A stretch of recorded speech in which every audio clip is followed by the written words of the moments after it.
tenants break clauses never used to be an issue. A lot of cases recently going through the courts. In a good market, landlord didn't really care, happy to get rid of an unwilling tenant. In a bad market, such as we have now, landlords will scrutinise every break notice that comes in. The landlord's risk ends up with an empty property, can't re-let it. Obviously, there's a double whammy these days. There's rates to pay as well.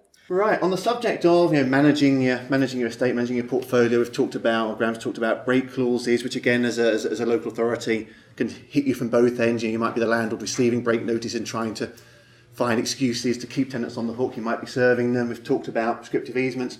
This lot is talking particularly about one issue that's been a big story in property law over the last year or two.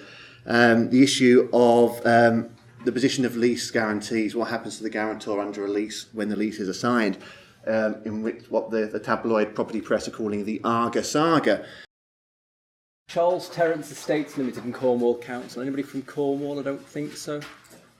Phew, I'm on better ground now. Actually, the case predates Cornwall Council, which is a recent unitary council. 2 district councils assisted Charles Terence Estates by providing a grant and providing homeless people that needed rehousing, which therefore allowed Charles Terence Estates to go off and purchase 30 properties. This was all part of the government's initiative, more involvement in the private sector. Everything was great, people rehoused, rents were paid, not a problem. The district councils were merged and it all became the unitary council that is now Cornwall Council. Cornwall Council had a look at these contracts, stopped paying the rent. Simple as that. Obviously, the landlord was not happy, took Cornwall Council to court. Cornwall Council said, well, we're not liable because the leases aren't valid. Either they're invalid due to a mistake, because they were entered into on the basis that we couldn't substantiate, or we're a public authority and we didn't have capacity. We being the district councils who were there in the first occasion. A few other bits and bobs. Again, I'm going to run through them relatively quickly just to make sure you're aware. Property fraud.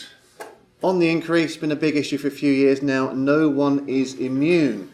Sure you'll remember Barclays Bank and Guy a few years ago. Poor Mr. Guy owned a vacant potential development site, I think somewhere in Manchester. Did actually sign the transfer, to be fair to him, but it was never intended to be completed. Fraudster managed to register the title in their own name, mortgage it to Barclays Bank. Surprise, surprise, fraudster doesn't keep up the mortgage and Barclays Bank want to sell the property, at which point Mr. Guy says, hang on, this is my land, undo all this.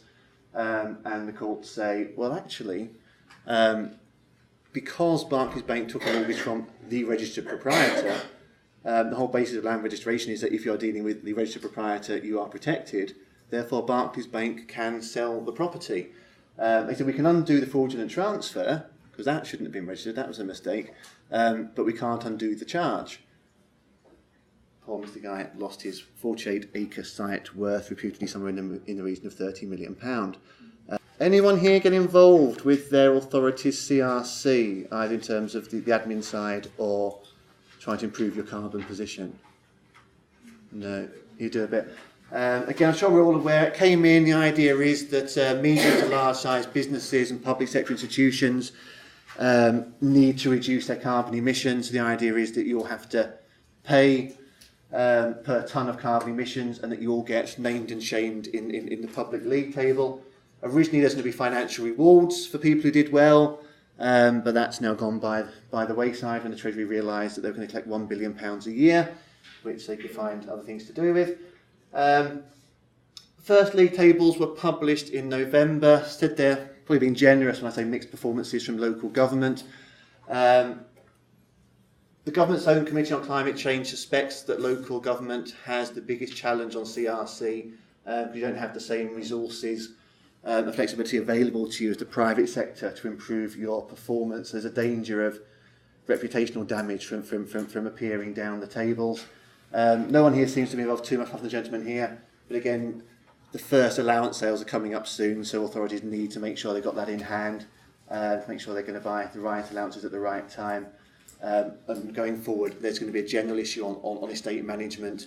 Even if you're not involved in CRC, you will at some point, if CRC continues, probably have somebody within your authority at some point saying, how are we going to make our portfolio more efficient? Do we need to improve, dispose, whatever?